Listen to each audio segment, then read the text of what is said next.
Para nosotros crecer espiritualmente y ser una iglesia profética, hay 7 pasos que tenemos que implementar en nuestra vida. Y si no tomamos esos pasos, mis amados, hagamos lo que hagamos, ese desarrollo espiritual será muy limitado, muy limitado. Entonces, por eso lo llamo pilares fundamentales. Y tal vez usted diga, cuando termine de compartirse, usted dice, ay, pastora, eso es muy básico. Puede ser, pero Pablo dice que él no iba a cesar, él no iba a dejar de recordarnos todo aquello que es fundamental en nuestra vida.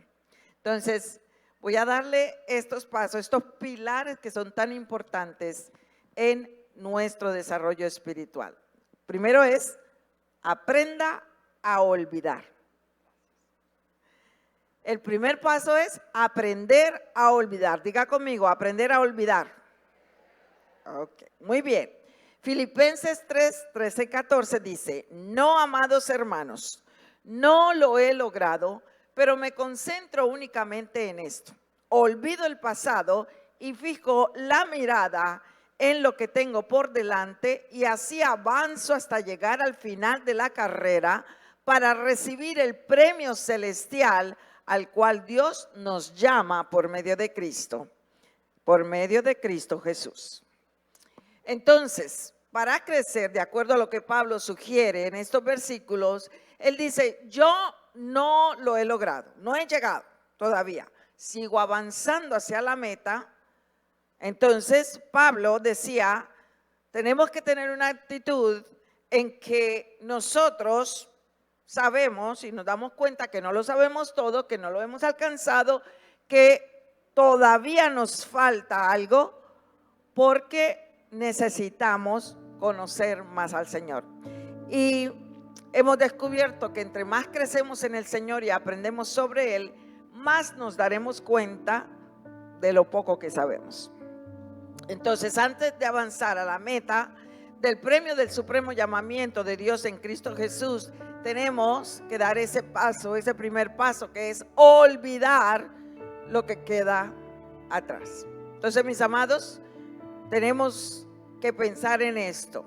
Otro aspecto es que si nosotros estamos satisfechos con lo que ha pasado en nuestra vida y está pasando en nosotros, no estaremos a la expectativa de lo nuevo. Y mis amados, Dios tiene cosas tan maravillosas para nosotros que debemos siempre tener una actitud de expectativa. El hermano Smith Wigglesworth, él fue llamado el apóstol de la fe, y él decía que no le interesaban las muchas bendiciones que él hubiera recibido o el nivel espiritual que tenía, porque él estaba insatisfecho. Él siempre quería más de Dios. Y le digo porque este hombre fue usado tremendamente a principios del siglo XX.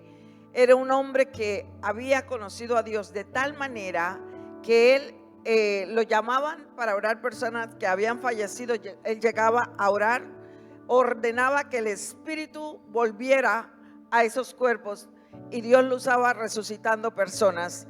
Tanto así que cuando la esposa de él falleció, él llegó y oró por ella y le dijo, en el nombre de Jesús te ordeno que vivas. Y ella volvió, su espíritu volvió, y ella le dijo, es que ya es mi tiempo de irme, por favor déjame morir. Y entonces él oró para que ella se fuera nuevamente con el Señor. Pero él tenía tanto conocimiento de la palabra de Dios, tanto conocimiento de la palabra de Dios, que él decía, yo todavía necesito conocer más del Señor. Nunca debemos llegar al punto en que digamos, estoy satisfecho con el conocimiento que tengo. Y gracias a Dios por sus bendiciones, gracias a Dios por las experiencias que hemos tenido en el pasado, pero siempre debemos desear más. También tenemos que aprender a olvidar los errores, los fracasos, todo aquello que ha sucedido en nuestra vida, porque Satanás siempre procurará hacernos detener en esos recuerdos del pasado y tratar de impedir nuestro crecimiento para que nuestras oraciones y nuestra fe sea débil. Esa es la estrategia. Todos, absolutamente todos, hemos fracasado, hemos cometido errores, aún más de lo que nos gustaría a nosotros admitir, realmente. Pero a medida que nosotros crecemos y conocemos a Dios, hay algo que Él nos invita a hacer, y es confesar los pecados que conocemos y también aquellos que desconocemos o ignoramos. Por eso el salmista decía: Señor, de los pecados que me son ocultos, líbrame. Y nosotros sabemos el antídoto: la sangre de Jesucristo nos limpia de todo pecado. Ahora, tenemos que apropiarnos de esa gracia salvadora, la sangre de Jesús. Isaías 43:25 dice: yo solo borraré tus pecados por amor a mí mismo y nunca volveré a pensar en ellos. Entonces el escritor de Hebreos también dice, Hebreos 8:12, pues tendré misericordia de sus iniquidades y nunca más me acordaré de sus pecados. Entonces la palabra de Dios es la cura para la conciencia del pecado. Y dice que cuando eso sucede, nosotros podemos acercarnos confiadamente ante el trono de la gracia y hallar oportuno socorro.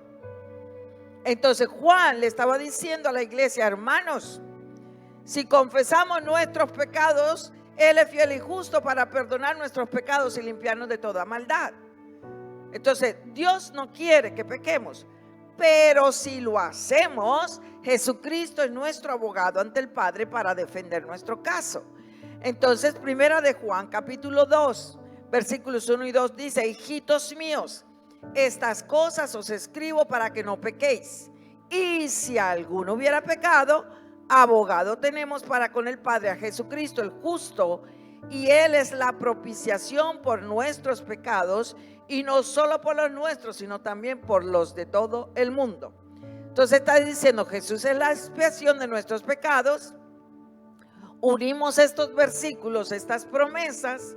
Entonces cuando pecamos, pero confesamos, Dios no solo nos limpia de toda injusticia y nos perdona, sino que ya no se va a acordar más de nuestros pecados. Amén. Entonces, para crecer espiritualmente, para fluir proféticamente, cada creyente debería apropiarse de primera de Juan 1:9 y primera de Juan capítulo 2 versículos 1 y 2. Clave, esas porciones de la palabra son clave. Para recibir el perdón de pecados, el creyente confiesa y debe tomar la decisión de dejar de recordarlos, porque si Dios se olvida de ellos, entonces nosotros también tenemos que olvidarlos, ¿sí? Y en ese caso nosotras las mujeres necesitamos la ayuda de Dios muchísimo, porque nosotros tenemos la gran facultad de recordarlo todo. Lo recordamos todo.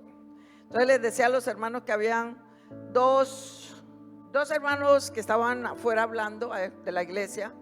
Un día se encontraron y como no se habían visto en mucho tiempo, y estaban ahí compartiendo y hablando, y se les hizo tarde. Y el hermano dice: ay, no, me tengo que ir para la casa porque mi esposa me está esperando. Y salió corriendo y se fue para su casa. Llegó allá y bueno, al siguiente día el hermano lo encontró nuevamente y le dice: oye, hermano, ¿cómo te fue? Y dice: uy, hermano, imagínese, llegué a la casa y mi esposa se puso histórica.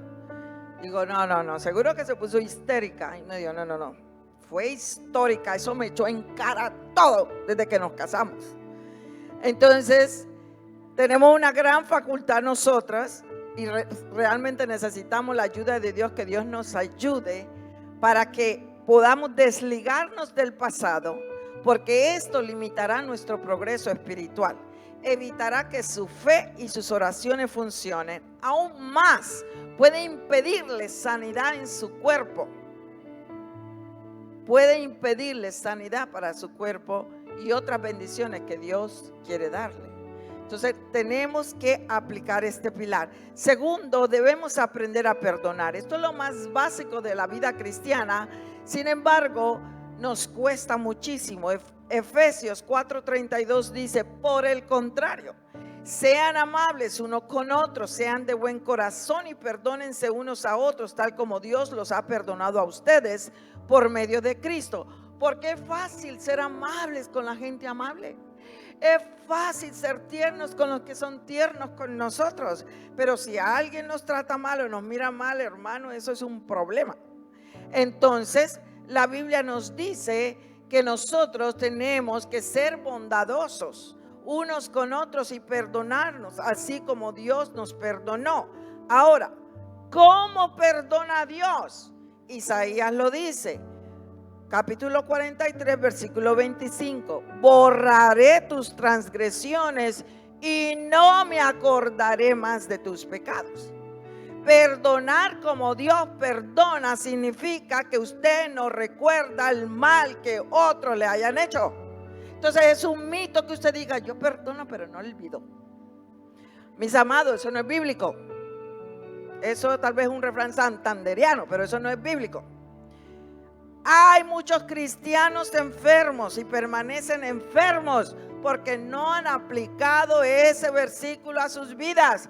Y cuando se niegan a ser bondadosos, cuando se niegan a ser amables, cuando se niegan a ser tiernos, se vuelven duros, inflexibles e implacables, y eso envenena el cuerpo. Por otro lado, hay hermanos que se han sanado porque cuando aplicaron esta ley del perdón, ni siquiera necesitaron que se les orara, porque inmediatamente esa ley produce vida. Jesús nos dio un texto clásico sobre el perdón en Mateo 18, 21 y 22. Dice, luego Pedro se le acercó y preguntó, Señor, ¿cuántas veces debo perdonar a alguien que peca contra mí? 7 veces. No 7 veces, respondió Jesús, 70 veces 7. Y los matemáticos ya hicieron la multiplicación, 490 veces. Tal vez alguien diga, pero pastora, usted no sabe lo que fulanito de tal me hizo. No interesa, eso es irrelevante. La ley del perdón de Dios debe aplicarse, o si no, no creceremos espiritualmente y no podremos fluir proféticamente. Tercero, aprenda a orar. Mis amados, nosotros no podemos crecer espiritualmente y no saber orar. Una vida de oración debe basarse en la palabra de Dios. Juan 15:7 dice, si ustedes permanecen en mí y mis palabras permanecen en ustedes, pueden pedir lo que quieran y les será concedido. Ahora, hay gente que le gusta como extraer versículos, ¿no? Entonces ellos dicen, eso es maravilloso, la Biblia dice que yo puedo pedir lo que quiera y me será concedido. Entonces yo puedo pedir al Señor cualquier cosa. No, mis amados, la condición, ¿cuál es? Si permanecen en mí, permanecer en Jesús no solo significa nacer de nuevo, sino caminar en comunión con Él. Y la otra condición de ese versículo es, y mis palabras permanecen en ustedes, en nosotros. Entonces tenemos que conocer la palabra de Dios y debe permanecer en nuestro corazón. Ahora, ¿cuántas personas usan la palabra de Dios para presentar su petición? ¿En qué versículos se apoyan, mis amados? Muchos dicen, ay pastor, es que eso es tan difícil porque si uno no se acuerda de los versículos, uno se pone a orar y a uno se le olvida. No, mis amados, la Biblia establece una dinámica que recibiremos respuestas cuando la oración esté conforme a lo que la palabra de Dios dice. Entonces, cuando haya una necesidad, usted debe buscar pasajes de la Escritura que le hablen de aquello por lo cual usted está orando. Tome el tiempo para guardar la palabra de Dios en su corazón, para tener una base sólida, para fortalecer su fe. Porque Dios ha establecido en su palabra que la respuesta a la oración es parte de su herencia en Cristo. La respuesta le pertenece. Entonces, usted comienza, y les doy a los hermanos un ejemplo esta mañana por decir, usted está buscando un empleo. Entonces la palabra de Dios dice en Proverbios 16:3, pon en mano al Señor todas tus obras y tus proyectos se cumplirán. La palabra lo establece. Usted dice, Señor, Tu palabra dice que yo ponga en tus manos las obras, mis obras. Señor, este proyecto, oh Dios, de elaborar, de trabajar. Tu palabra lo dice, Señor. Tu palabra dice en Proverbios 12:24, el de manos diligentes gobernará. Señor, cuando yo trabajo, yo estoy siendo diligente. Tu palabra lo dice, yo lo creo. Abre esas puertas. Su fe se fortalece. Si usted desea hacer un proyecto empresarial, Señor, que el favor tuyo, Dios, esté sobre mí. Confirma la obra de mis manos, Rey. Confirma la obra de mis manos. Si usted desea que Dios le conceda el privilegio de concebir, Señor, tu palabra muestra que por la fe Sara recibió fuerza para concebir aún pasada ya la edad, pues consideró fiel que lo había prometido. Señor, tú eres fiel. Señor, tú eres el Dios que estableció la familia. Decisiones. Proverbios 3, 5 y 6. Confía en el Señor de todo corazón. No te apoyes en tu propia prudencia. Reconócelo en todos tus caminos y Él enderezará tu senda. Señor, yo tengo que tomar una decisión. Padre, tu palabra dice que confíe en ti y no en mi prudencia, Señor. Mis amados, cuando usted ora, le pide al Señor que provea para su necesidad. Conforme a la palabra, usted le alaba por la respuesta hasta que llegue la manifestación. Ahora, si usted dice, pastora, pero es que lo que yo estoy orando no está en la Biblia. Si no puede encontrar un pasaje bíblico que usted pueda aplicar específicamente, pídale a Dios que le hable sobre esa situación. La Biblia dice, porque todos los que son guiados por el Espíritu de Dios, esos son hijos de Dios. Entonces, mientras usted espera con fe, el Espíritu Santo le va a dar sabiduría. Desde la palabra, desde su situación, usted puede mirar lo que Dios le muestra. Y el Espíritu Santo le va a indicar. Ahora, cuando usted ya tiene esa base bíblica, usted puede orar con fe, porque está en la palabra y usted está orando conforme a la palabra. Ore de acuerdo a las pautas bíblicas que Jesús nos dio en el Nuevo Testamento. Eso es parte de permitir que las palabras de Dios moren en usted. Juan 16:23 dice, ese día no necesitarán pedirme nada.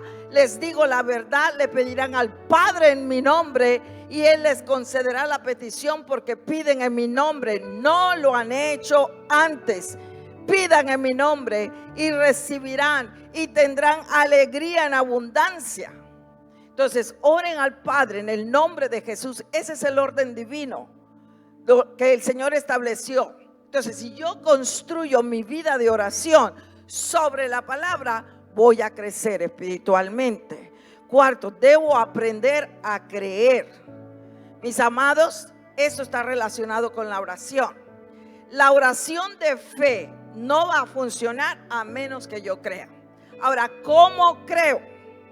Marcos 11:24 dice, cualquier cosa que desees, cuando ores, cree que la recibes y las tendrás. Sucede que nosotros no recibimos lo que pedimos porque caminamos en vista en lugar de fe. Entonces decimos, bueno, cuando suceda, cuando yo pueda ver lo que tengo, entonces voy a creer. Pero esa era la fe de Tomás, mis amados. ¿Sabe qué hizo Tomás cuando vio a Jesús después de haber resucitado? Tomás dice, no lo creeré, a menos que vea las heridas de los clavos en sus manos, meta mis dedos en ellas y ponga mi mano dentro de la herida de su costado. Oiga, eso es incredulidad, te cuento. Que tiene que meter la mano entera en el costado de Jesús para poder creer. No, eso ya es el colmo. Por otro lado, nosotros podemos seguir la fe de Abraham. La Biblia dice que Abraham creyó contra toda esperanza. Romanos 4, 18, 19 dice, aun cuando no había motivos para tener esperanza, Abraham siguió teniendo esperanza porque había creído en que llegaría a ser el padre de muchas naciones. Pues Dios le había dicho, esa es la cantidad de descendientes que tendrás.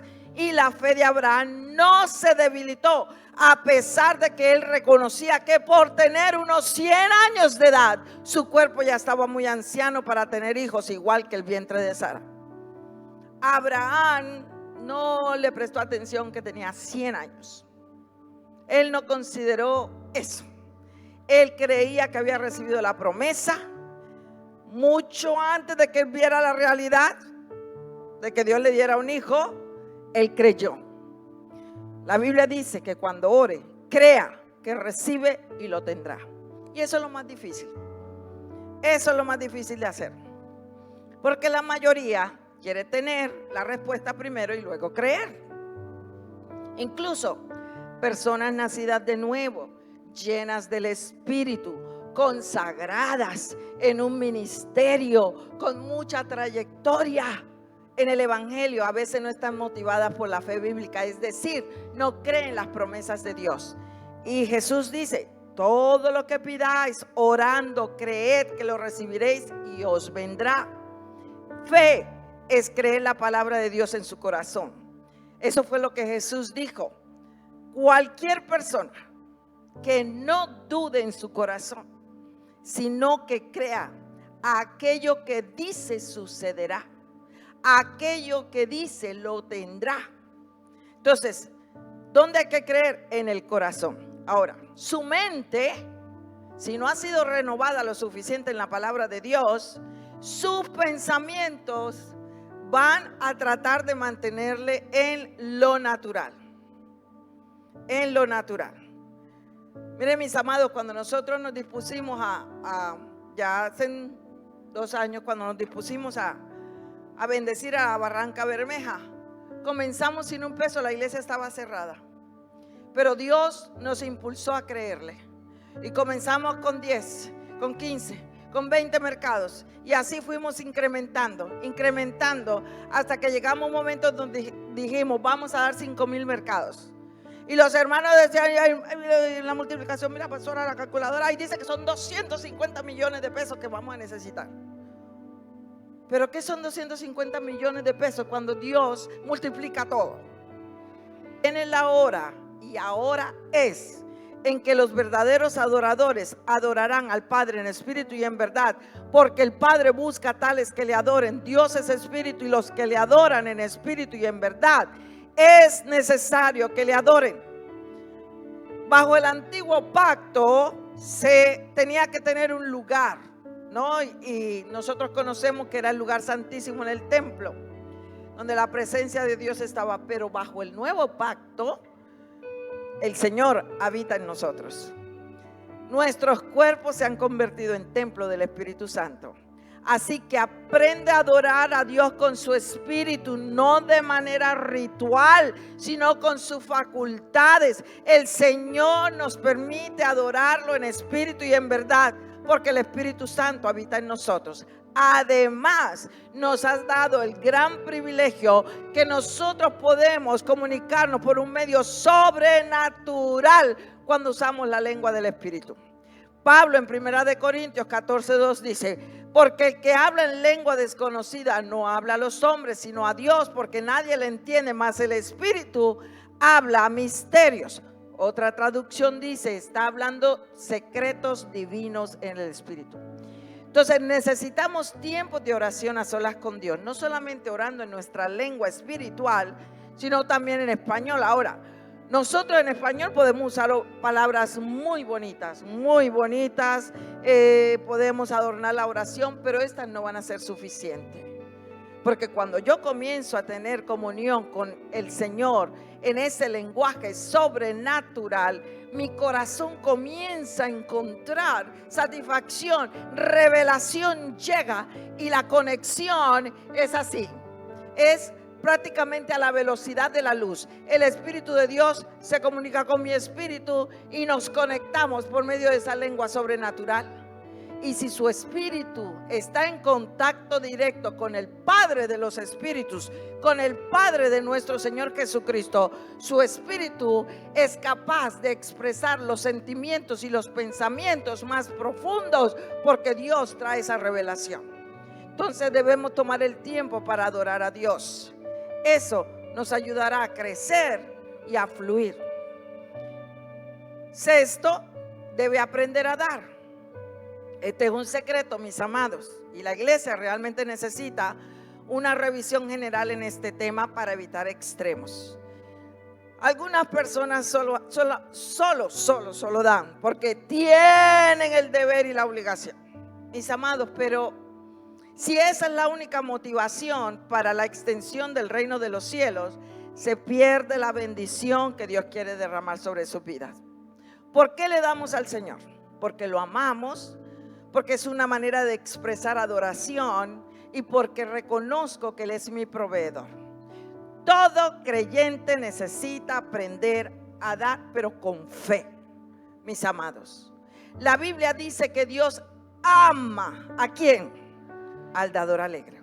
Ahora, usted le puede decir al Señor que usted activa su fe con su contribución y se lo recuerda.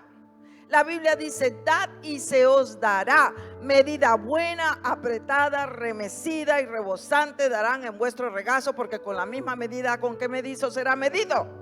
En otras palabras, con la misma medida. Si yo doy 0, la medida es 0. Si yo doy poquito, es poquito.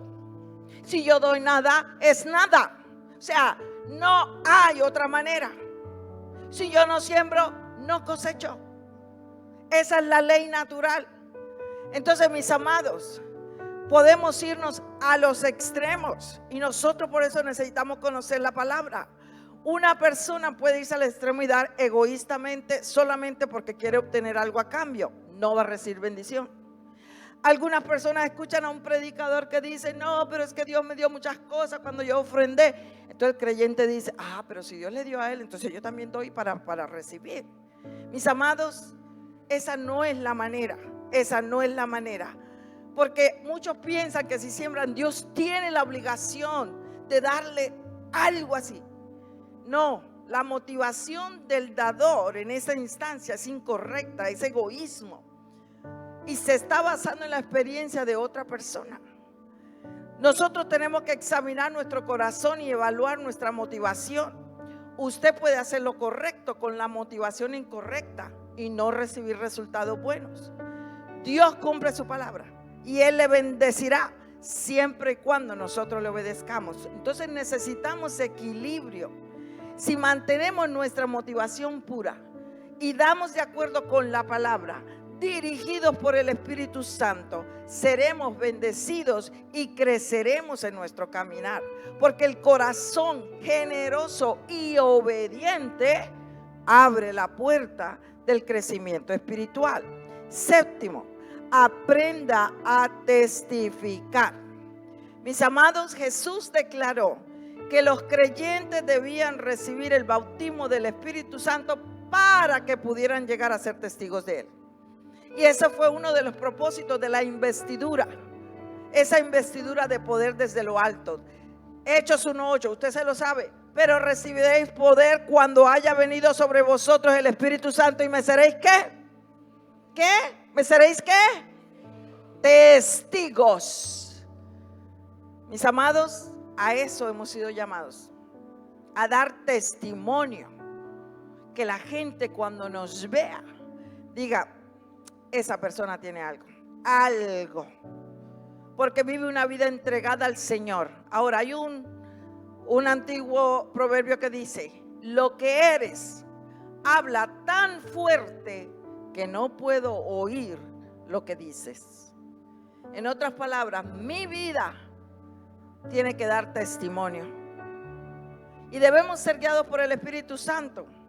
Cuando yo doy testimonio a otras personas acerca del Señor, si el Espíritu Santo no está trayendo convicción, le cuento que muy posiblemente no va a haber un buen resultado.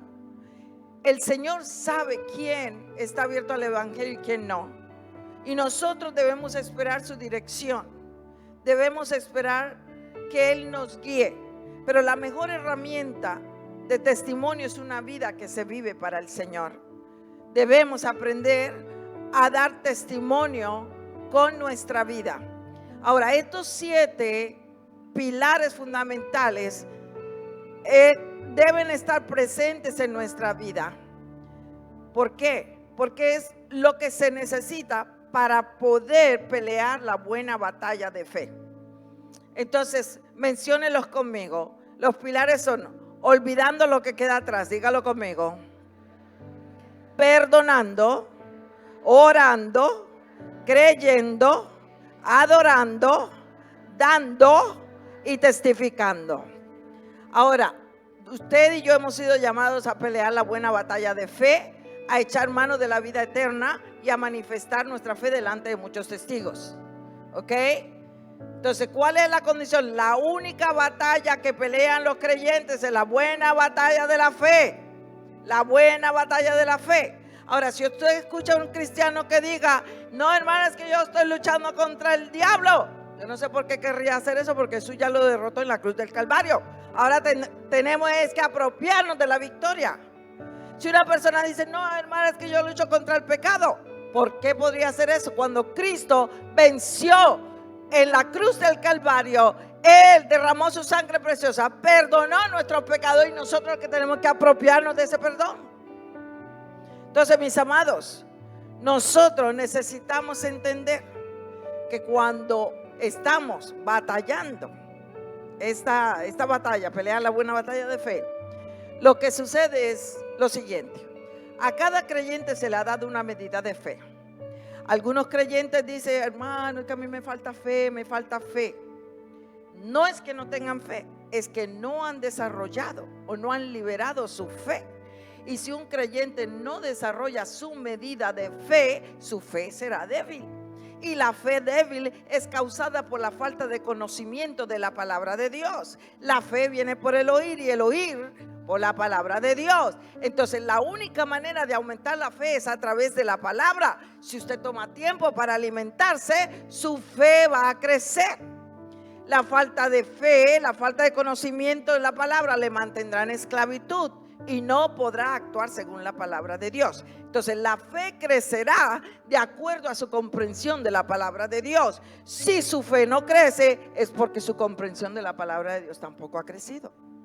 Entonces, la falta de conocimiento sobre sus derechos en Cristo puede mantenerle en un estado de incredulidad.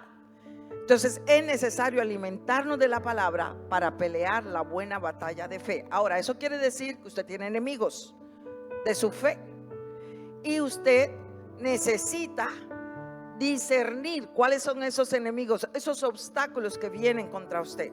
Se los voy a mencionar rápidamente y concluimos. Primero, hay gente que no entiende lo que significa ser nueva creación en Cristo. La Biblia dice en 1 Corintios 5:17: de modo que si alguno está escrito, ¿qué? Nueva criatura es. Las cosas viejas pasaron, he aquí todas son hechas nuevas. Ok. Algunos hermanos piensan que Cristo solo perdonó sus pecados. No, usted es una nueva criatura, lo que quiere decir que usted recibió una nueva naturaleza. Usted fue perdonado, usted tiene la vida de Dios en usted, con la misma naturaleza en su espíritu. Usted es hijo de Dios, usted es coheredero con Jesucristo. Entonces la Biblia dice: estas cosas os he escrito a vosotros que creéis en el nombre del Hijo de Dios, para que sepáis que tienes vida eterna. Entonces, usted debe conocer quién es en Cristo, una nueva criatura. Luego, la falta de comprensión de su lugar en Cristo. En el Nuevo Testamento 133 veces se dice: en Cristo, en quien tenemos redención, en Él. Entonces, mis amados, nosotros tenemos que apropiarnos de que estamos en Él, que estamos en Cristo, que lo tenemos a Él. Cuando usted recibe eso, usted se apropia de esa verdad, su vida va a cambiar. Luego se presenta la falta de comprensión de la justicia. La sangre de Jesús no solo cubre su pecado, le limpia. Y el nuevo nacimiento dice que somos nuevas criaturas. Entonces, como soy nueva criatura y la sangre de Cristo me limpió, quiere decir que usted se presenta ante el Señor justo, como si nunca hubiera pecado, sin ningún tipo de sentimiento de inferioridad, sin algo que le traiga a usted vergüenza. Entonces, mis amados, usted se puede acercar a la presencia del Señor confiadamente. Ahora, como los pecados de nuestra vida pasada fueron borrados por la sangre de Jesús, Él ya no se acuerda más de ellos. Dios hace dos cosas cuando usted pide perdón. Primero, el Señor le perdona, y segundo, lo limpia de toda injusticia. La palabra injusticia es no justo, porque es justicia y usted tiene el prefijo injusticia, no justo. Sin embargo, cuando la sangre de Cristo nos limpia, nos quita la injusticia, volvemos a ser justos. Y muchas veces cuando los creyentes entienden esto, mis amados, automáticamente reciben sanidad, porque la palabra de Dios comienza a traer revelación. Cuarto, si usted no entiende su derecho y privilegio de usar el nombre de Jesús, se va a mantener en esclavitud. Nosotros usamos el nombre de Jesús en la oración, ¿sí?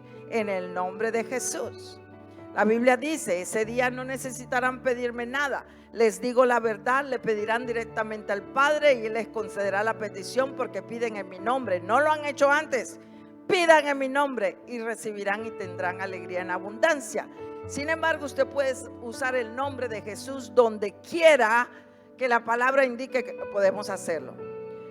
Marcos 16 dice que usted puede, si cree. Dice, estas señales acompañarán a los que creen.